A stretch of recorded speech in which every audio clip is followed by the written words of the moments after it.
નમસ્કાર વિદ્યાર્થી મિત્રો, અગાઉના લેક્ચરમાં આપણે જોયું હતું નાણાંનું ઉદ્ભવ સ્થાન, સાટા પ્રથાની મર્યાદાઓ, કે સાટા પ્રથાની સિસ્ટમ ધીમે ધીમે જે બાર્ટિંગ સિસ્ટમ આપણે કહી એ કેમ નાબૂદ થવા માંડી, બાર્ટર સિસ્ટમ અત્યારે કેમ અસ્તિત્વમાં નથી, સાટા પ્રથાની મર્યાદાઓ મુખ્ય આપણે જોઈતી અવિભાજ્ય અને ભાજ્યવાળી, બરાબર. મુખ્ય મર્યાદાઓ આપી છે. આના પોઈન્ટ જે છે ને એ જબરજસ્ત છે. 12માના અર્થશાસ્ત્રમાં જો કોઈ વસ્તુ કમ્પલસરી પાકી કરવી પડે એમ હોય ને તો બધાના પોઈન્ટ, સાટા પ્રથાની મર્યાદાઓ આપણે જોઈ, પોઈન્ટ દરેકના ફરજિયાત યાદ રાખવા પડશે. આવું જ થિયરીના બીજા બે વિષયોમાંય બનશે. પોઈન્ટ ભૂલાણો પછી અંદર તમે ગમે એટલું સાચું લખશો તો એ ખોટું પડશે. સાટા પ્રથાની મર્યાદાઓ જોઈ.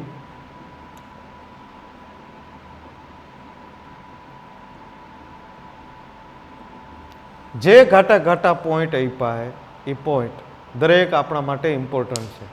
ખાલી પોઈન્ટ યાદ રહી જાય, જોકે એની ઝેરોક્સ પણ આપણે કરેલી છે, દરેકને મળશે, બરોબર. અને એ ઝેરોક્સ 5 વાર લખો, 10 વાર લખો, આરામથી આપણે આપણા ટાર્ગેટ જે આપણી કેપેસિટી મુજબ ગુણ નક્કી કર્યા હોય ત્યાં સુધી પહોંચવામાં એ આપણને 100% મદદ કરશે. જોઈ સાટા પ્રથાની મર્યાદાની અંદર પહેલું જ છે જરૂરિયાતોનો પરસ્પર મેળ બેસાડવાની મુશ્કેલી. ખાલી એ જ યાદ રાખો, પહેલો જ પોઈન્ટ, પરસ્પર મેળ બેસાડવાની મુશ્કેલી. આની ચર્ચા મેં હમણાં થોડા આગળના વિડીયોની અંદર પણ કરી હતી કે મારી પાસે 10 લીટર દૂધ હોય, મારે 3 વસ્તુની જરૂર છે. 10 લીટર દૂધ મારી પાસે વધારાનું પડ્યું, એક જોડી ચપ્પલ જોઈએ, એક જોડી કપડાં જોઈએ અને એક મણ ઘઉં જોઈએ. હવે મારે કેટલા લીટર દૂધ આપવું તો આ 3 વસ્તુ મને મળે? કેમ ખબર પડે? એટલે જ અત્યારે બજારમાં વેચાતી દરેક વસ્તુ, દરેક સેવાઓની કિંમત નક્કી જ હોય કે અઠે ગઠે હાલે. ભાડું પણ વાહનોનું કિલોમીટર ઉપર નક્કી થાય, કારણ કે એક ફિક્સ વસ્તુ થઈ ગઈ. બજારમાં વેચાતી દરેક વસ્તુ, દરેક સેવાઓની કિંમત નક્કી હોય અને એ પણ અગાઉથી. સેવા લીધા પછી નક્કી ન થાય છે ને. લાઇટ બિલ આવે તો આપણે વપરાશ કર્યો એના ઉપર આવે, પણ યુનિટના ભાવ તો અગાઉથી નક્કી છે કે નથી? જેમ કે આર્થિક સામાજિક વિકાસ થવાની સાથે માણસની જરૂરિયાત વધી, અર્થતંત્ર સરળમાંથી જટિલ બન્યું, એટલે માટે સિંગલ એન્ટ્રી એકાઉન્ટમાંથી ડબલ એન્ટ્રી એકાઉન્ટમાં ગયા. નકર તમે જુઓ, હિસાબો પહેલાં હાથેથી લખાતા, હવે હાથેથી હિસાબ લખો તો કેટલા ગોટાળા થાય. દ્વિનોંધી નામાપત્તિ આવી, રોજમેળ આવ્યું, બેઠો મેળ આવ્યું, પાકા ચોપડાની અંદર આપણે લખવા માંડ્યા, ઉતારા વહીમાં લખવા માંડ્યા, હવે કમ્પ્યુટરમાં લખવા માંડ્યા, જેથી ભૂલ ના પડે. હિસાબ પહેલાં આંગળીના વેઢે થતા, પછી ચોપડીના પાના ઉપર થવા માંડ્યો, ગણતરી કરીને ગુણાકાર, ભાગાકાર, સરવાળા, બાદબાકી. હવે કેલ્ક્યુલેટર આવ્યું. અર્થતંત્ર જેમ જેમ માણસની આર્થિક ગતિવિધિઓ વધશે એમ એમ અર્થતંત્ર સરળતામાંથી જટિલતા તરફ ગતિ કરશે. જટિલ થઈ ગયા પછી સરળ ન થાય કે હાલો આ તો ઇઝી છે, શક્ય જ નથી.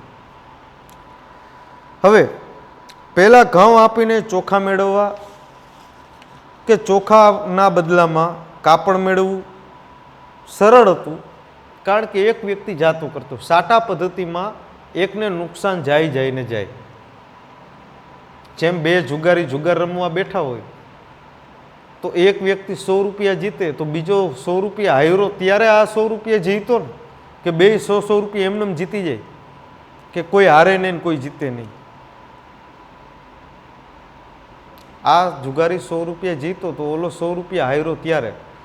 સાટા પ્રથામાં એ જ મુશ્કેલી સૌથી મોટી હતી કે કાપડના બદલામાં ઘઉં લ્યો તો કેટલા કાપડ કેટલા ઘઉં આપી તો કેટલું કાપડ આવે, કેમ નક્કી કરવું? આવું જ પ્રાણીઓમાં ને પશુઓમાં થતું. એટલે એકલે નુકસાની જાય. કારણ કે જેમની પાસે ચોખા હતા એને ઘઉંની જરૂર નહોતી, એટલે પછી ઘઉં લઈને ચોખા શું કામ આપી દઈએ? જરૂર જ નથી તો બિનજરૂરી વસ્તુ લે ખરો.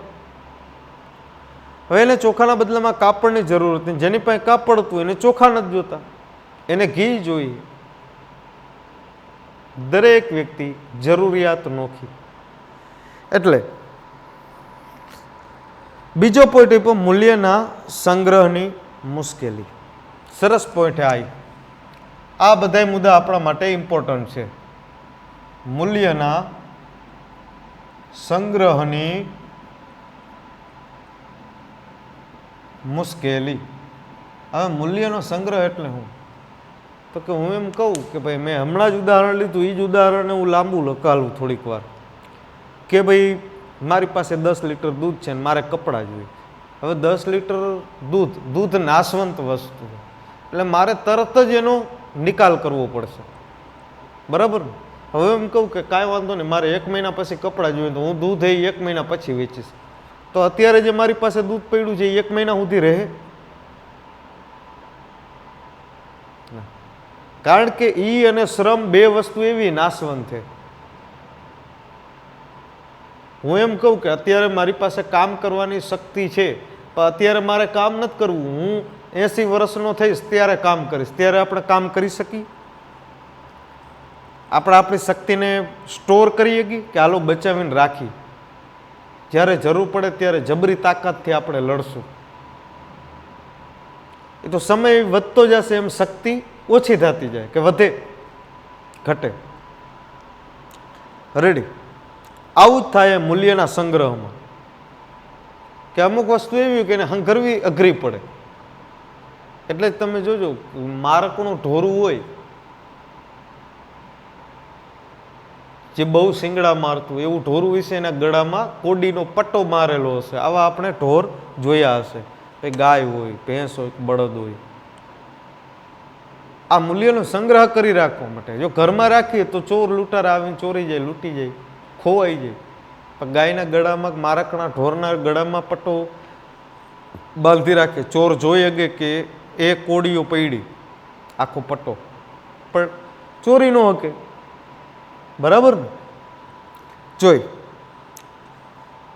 હવે અહીંયા એમ કહીએ કે મૂલ્યના સંગ્રહની બાબતમાં વ્યાખ્યા આપવામાં કે મૂલ્ય એટલે વિનિમય મૂલ્ય. વિનિમય મૂલ્ય એટલે એક્સચેન્જ રેટ. આપણે કેમ કહી કે $1 બરાબર કેટલા રૂપિયા? તો કે 72 રૂપિયા. કેમ ખબર પડી 72? 72 જ કાં? 71 કે 73 કે 70 કે 75 એમ કેમ નહીં? 72 ફિક્સ જ. તો કે દરરોજ વધઘટ થાય. સવારે 72.14 હોય તો સાંજે 71.96 હોય, વધઘટ થાય. આ એક્સચેન્જ રેટ છે, વિનિમય મૂલ્ય. ખાલી મૂલ્ય કીધું નહીં, વિનિમય મૂલ્ય સમજવાનું. વિનિમય મૂલ્ય ફિક્સ ન હોય. હું એમ કહું કે આજે હું સોનું લેવા જાઉં તો સોનાની કિંમત આજે જેટલી હોય એટલી જ પાછી કાલ હશે. હું એમ કહું કે મારે આજે 100 મણ કપાસ છે તો આજે જે ભાવ એ કાલે હશે ના, અને આજે છે એ ગઈકાલે નહોતો. વધઘટ થાય. પેટ્રોલ પંપે આપણે પેટ્રોલ કે ડીઝલ ભરાવા જાય તો કિંમત ફિક્સ જ હોય કે હાલો ભાઈ ડીઝલના 72 રૂપિયા, 1 મહિના સુધી 72, પછી વધશે. વધે ખરા, ઘટે ખરા. આ એ એક્સચેન્જ રેટ છે, વિનિમય મૂલ્ય. હવે એમાં કહીએ કે ખેડૂત ઘઉંનું ઉત્પાદન કરીને ઘઉંના બદલામાં ચપ્પલ કે કાપડ મેળવે, પણ દિન પ્રતિદિન ઉત્પાદન અને ઉત્પાદકતા વધી. સરસ શબ્દ મૂક્યો આ જ પોઈન્ટની અંદર. ઉત્પાદન અને ઉત્પાદકતા, આ બે શબ્દ આપણા માટે બહુ ઇમ્પોર્ટન્ટ છે. ઉત્પાદન એટલે દેશનું તમામ, ઉત્પાદકતા એટલે 1 એકરની અંદર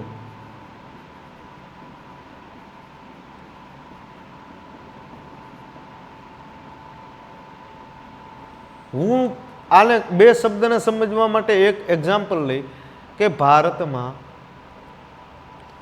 તમામ રાજ્યના ખેડૂતોએ 1 લાખ ટન ઘઉં ઉત્પાદન કર્યું.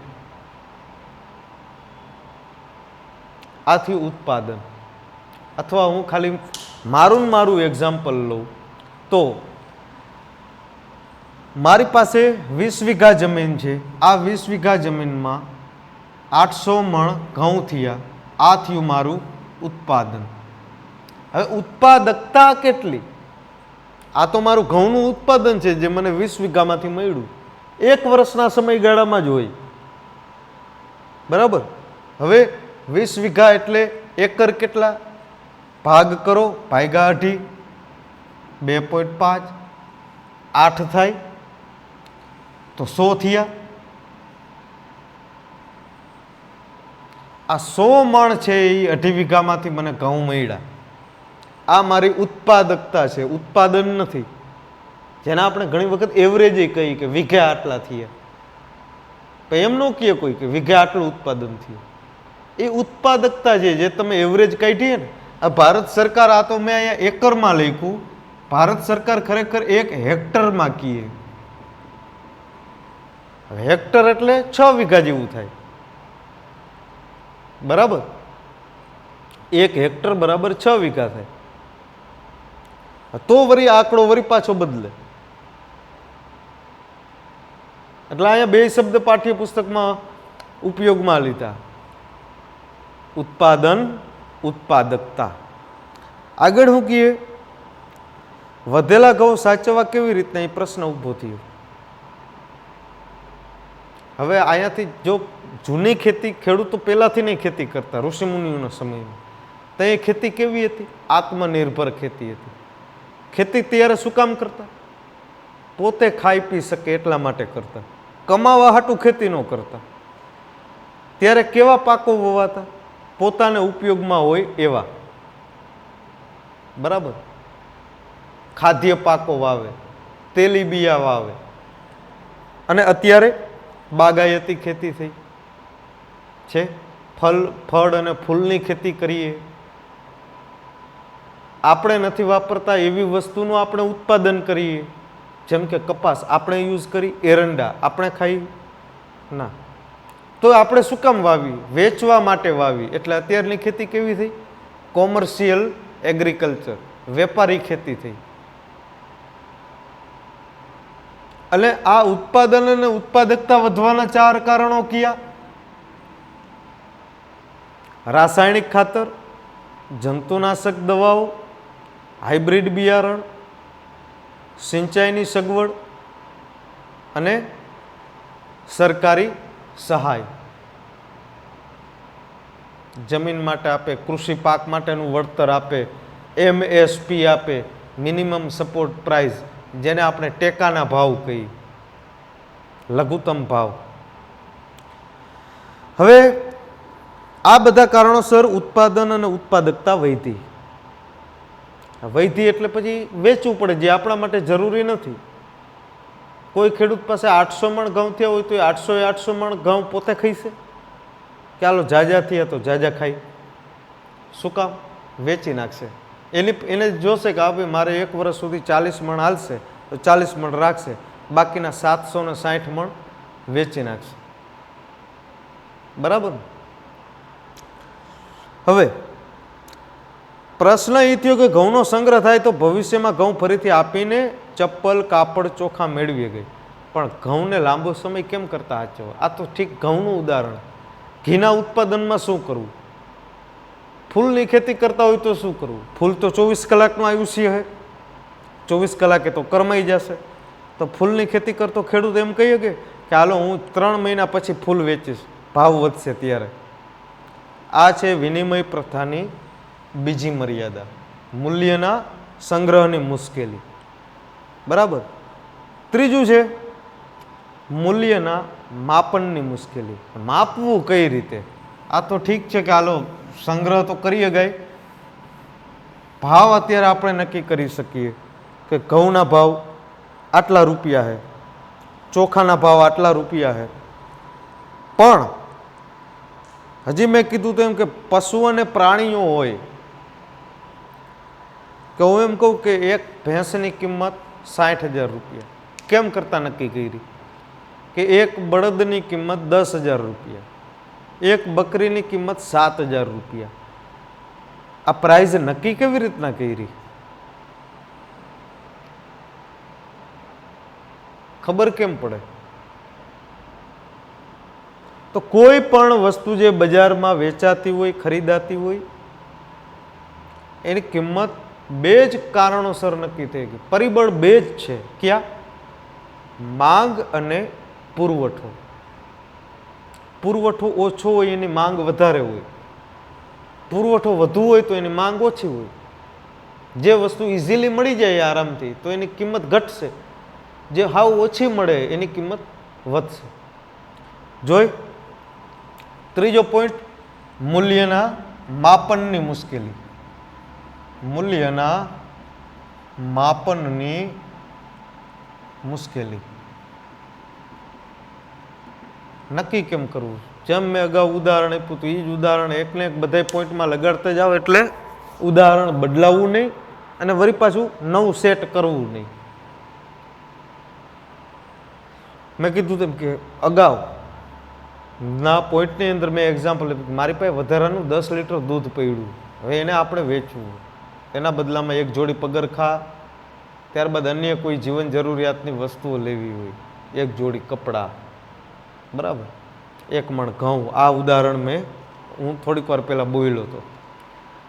તો હવે નક્કી કેમ કરવું? કિંમત કેમ નક્કી કરવી કે પગરખાની કિંમત કેટલી, એક જોડી કપડાની કિંમત કેટલી, એક મણ ઘઉંની કિંમત કેટલી અને 10 લીટર દૂધની કિંમત કેટલી જે આપણી પાસે છે? 4 વસ્તુ છે ટોટલ: દૂધ, પગરખા, એક મણ ઘઉં અને એક જોડી કપડાં. 4માંથી એકયમાં MRP નથી, એકયની કિંમત જ નથી. છતાંય કિંમત નક્કી થાય શેના આધારે? ગરજના આધારે. બરાબર. જેને જે વસ્તુની અત્યંત જરૂરિયાત હશે એની કિંમત વધારે હશે, જેની જરૂરિયાત ઓછી હશે એની કિંમત ઓછી હશે. બરાબર. જોઈ જૂના વળી બે શબ્દો પાછા અહીંયા રિપીટ થાય, એક શ્રમ વિભાજન અને એક છે વિશિષ્ટીકરણ. પછી ઔદ્યોગિક આર્થિક જગતમાં વસ્તુઓ અને સેવાઓના મૂલ્યમાપનનો પ્રશ્ન પણ ખૂબ અગત્યનો બન્યો કે દરેક જે વસ્તુ બજારમાં વેચાય શક્ય એની આ MRP નક્કી કરો, મેક્સિમમ રિટેલ પ્રાઇસ. એટલે બજારમાં વેચાતી દરેક, તમે દવાઓ જુઓ, દવાઓની MRP છે કે દવાઓની આટલી ગોળી હોય કે આ દવાઓની બોટલ કે ઇન્જેક્શન, એની કિંમત નક્કી હોય કેપ્સ્યુલની મેડિકલમાં. પણ ડૉક્ટરની ફી એમાં MRP આવે કે આ ડૉક્ટર એને તમે 5 મિનિટ એની ચેમ્બરમાં ઓફિસમાં બેઠા, ડૉક્ટર એ મુલાકાત કરી, 300 રૂપિયા થશે. કોઈ ડૉક્ટર 500 રૂપિયા લે, કોઈ 100 રૂપિયા લે. આ વિશિષ્ટીકરણ. સારો ડૉક્ટર હશે તો એનું ચાર્જ વધારે હશે, નવો ડૉક્ટર હશે, બિન અનુભવી હશે તો એનું ચાર્જ ઓછું હશે. આગળ ઘઉં સામે ચોખાનો વિનિમય કરવાનો હતો ત્યાં સુધી બરાબર હતું, પણ હવે ઘઉં સામે અનેક વસ્તુઓ આવી, જેમાં આપણે કીધું તો ઓલા દૂધની સામે 3 વસ્તુ આવી: પગરખા, વસ્ત્ર, એક મણ ઘઉં. ત્રણની કિંમત નક્કી કરવી પડે તો એ ખબર પડે ને કે આ 3 વસ્તુ મારે જોતી હોય તો મારે કેટલા લીટર દૂધ આપવું પડે. હવે અને દરેકના વિનિમય દરને યાદ રાખવું પડે. હવે એ તો કેમ યાદ રહી? MRP તો છે નહીં. આજે તો ભાવ તો કોઈના ફિક્સ ન હોય કે એક મણ ઘઉંના આજે 400 રૂપિયા તો કાલે 420 થઈ જાય અથવા 370 થઈ જાય, વધઘટ થાય. હવે એક મણ ઘઉં બરાબર 2 મણ ચોખા, એક મણ ઘઉં બરાબર 10 મીટર કાપડ, એક મણ ઘઉં બરાબર કેટલા કિલો ઘી? કેટલા કિલો ઘી બરોબર પાછું વળી નક્કી કરવું પડે કે ઘીની સામે કાપડ કેટલું. વરી લોચો પડે ને પાછો. નાણાંને બજારમાં લેવવા માટેનું મૂળ કારણ જ આ. નકર શું થાય કે એક પાર્ટી એ ખરીદનાર છેતરાતો હોય તો એ છેટ લગી છેતરાતો જ જાય, અને વેચવાવાળો છેતરાતો હોય તો એ બિચારો છેટ લગી છેતરાય. કા વધારે વસ્તુ વહી જાય, ઓછી વસ્તુ સામે આવે, વરી એ વેચવા જાય તો વરી પાછો તૂટે. એટલે આ મુશ્કેલીને નિવારવા માટે જ નાણાંને અસ્તિત્વમાં લેવું પડ્યું. કેન્દ્ર સ્થાને પાઠની શરૂઆતમાં જ એટલા માટે કીધું, અને મેં કીધું હતું કે એ શરીરમાં રક્તનું કામ કરે, એઝ એ બ્લડ. આગળ અને પછી કીધું કે ઘી તો કેટલા કિલો ઘી, અને ઘી બરાબર કેટલું કાપડ, અને કાપડની સામે કેટલા ચોખા. ભાઈ 10 મીટર કાપડ તો 10 મીટર કાપડની સામે કેટલા ચોખા આવશે. આ નક્કી કરવું અને આ મુજબ વેપાર કરવો બહુ અઘરો પડી જાય. ત્રીજી મુશ્કેલી થઈ. 3 મુશ્કેલીઓ ટોટલ થઈ. સાટા પ્રથાની મર્યાદાઓ 3 થઈ. આ આપણો પાઠનો એક પોઈન્ટ પૂરો થાય. હવે આમાંથી ને આમાંથી બીજો પોઈન્ટ ચાલુ થાય, 1.2. 3 મર્યાદા એવી સાટા પ્રથાની. એક, પરસ્પર મેળ બેસાડવાની. એક, મૂલ્યના સંગ્રહ કરવાની. બીજું, મૂલ્યનું માપન કરવાની. 3 પોઈન્ટ છે, આરામથી યાદ રહી જાય, કોઈ લાંબુ તો છે નહીં. ઓકે, પાઠ નંબર 3, તો એના મુદ્દા એવી જ રીતના આપ્યા છે. 3.1 કરીને આપ્યું છે. 3.2 નાણાંનો ઉદ્ભવ અને એનો વિકાસ.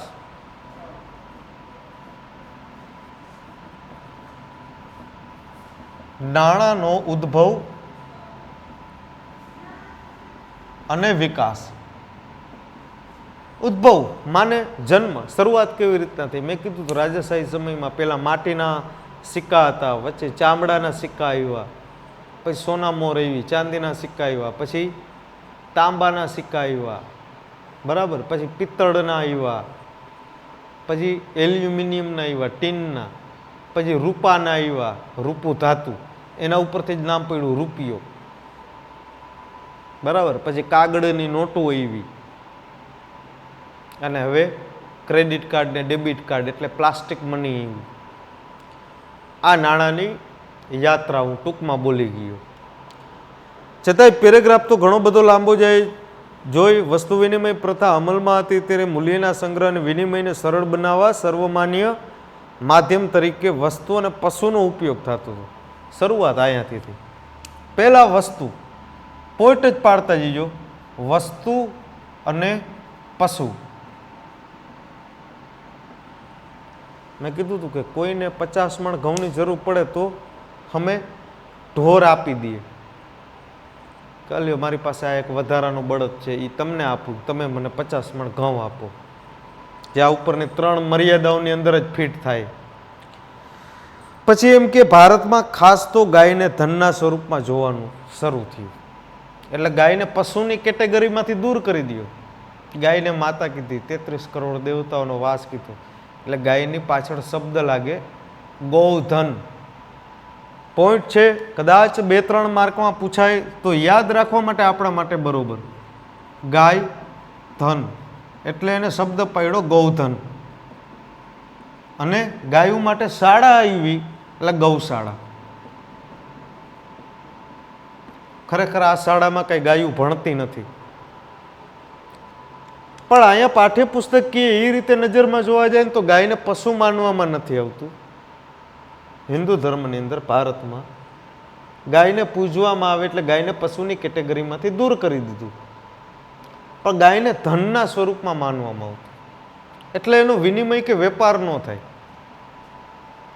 બરાબર, કે એક ગાયની કિંમત આટલા રૂપિયા. હવે આગળ કહીએ, ખેતી પ્રધાન અર્થવ્યવસ્થામાં અનાજનું ઉત્પાદન થતું, વર્તમાન વપરાશ માટેનું અનાજ બાદ કરી વધે એ અનાજથી પશુ ખરીદવામાં આવતા. જરૂર પડે તો એ પશુ, ખરીદેલા પશુ હોય, લીધેલા પશુ વેચાતા, એને વેચીને પાછું અનાજ લઈ લે દુષ્કાળના સમયમાં ખાસ. વ્યક્તિ અનાજના બદલામાં પશુ મેળવતો અને પશુ આપીને પછી વળી પાછું કોઈક વસ્તુ લેતા. આમ ગાય, ભેંસ, ઘોડા આ મૂલ્યવાન પ્રાણીઓના નામ. એની ખરીદી વેચાણ થતું, એના મેળા ભરાતા, પશુ મેળાઓ. એમાં કોઈને કોઈ પશુ પસંદ આવે તો ખરીદી કરે ને પાછા વેચી શકે. પછી કે વિનિમયના માધ્યમ તરીકે ને મૂલ્યના સંગ્રહ તરીકે પશુઓનો ઉપયોગ મર્યાદાવાળો બન્યો. કારણ કે કોઈ પશુ મેં માની લ્યો કે મેં આજે કોઈ ગાય લીધી 30,000ની કે ભેંસ લીધી 50,000ની, લઈને હજી હું આવ્યો 2 દિવસ ત્યાં કોઈક બીમારી લાગુ પડી અને એ પશુ મરી ગયું અથવા ભાગી ગયું, તો શું કરવાનું? મેં જેની પાસે ખરીદી હોય એને કેસ કરવાનો કે તે મને આવું કેમ આપ્યું? કે આમાં કોઈ ગેરંટી તો આવતું નથી કે હાલો 1,30,000નો સરસ મજાનો મેં ઘોડો લીધો, બરાબર, 2 દિવસ ઘોડે સવારી કરી, હવે ઘોડો મૃત્યુ પામ્યો. હવે કોઈ વેચવાવાળો ઘોડાનો માલિક ગેરંટી તો ન લે ને કે હાલો ભાઈ 6 મહિના કે 1 વર્ષ સુધી ઘોડાને કાંઈ નહીં થાય, ગેરંટી. જીવંત વસ્તુ છે તો આની કોઈ ગેરંટી કે વોરંટી આવે નહીં. એટલે પેલી મર્યાદા પાછી આમાં આવી, સાટા પ્રથાની. એટલે મર્યાદાવાળો વ્યવહાર થયો. એટલે અને અમુક અતિ વધારે પશુઓને રાખવા અગવડતા ભર્યું બન્યું, હેરફેરમાં મુશ્કેલી થઈ, એટલે કિંમતી પથ્થરોનો ઉપયોગ થવા માંડ્યો, જેની માળા બનાવતા અને એ પથ્થરોનો પૈસા તરીકે ઉપયોગ થતો. શરૂઆત આનાથી થઈ. ચાલો, ઘોડા, ગાય, ભેંસ આ કિંમતી પશુઓ. ત્રીજી વસ્તુ થઈ. ચોથી કિંમતી પથ્થર. ચાલો હજી આગળ હાલે. પછી એમ કહીએ રાજાશાહી આવી એટલે સિક્કાઓની શરૂઆત થઈ. પણ સિક્કાઓ ઝાઝા હોય તો એને સંગ્રહવા અઘરા પડે. 2,000ની નોટ હોય તો ખિસ્સામાં રહી જાય આરામથી, કોઈ પ્રશ્ન ઊભો ન થાય.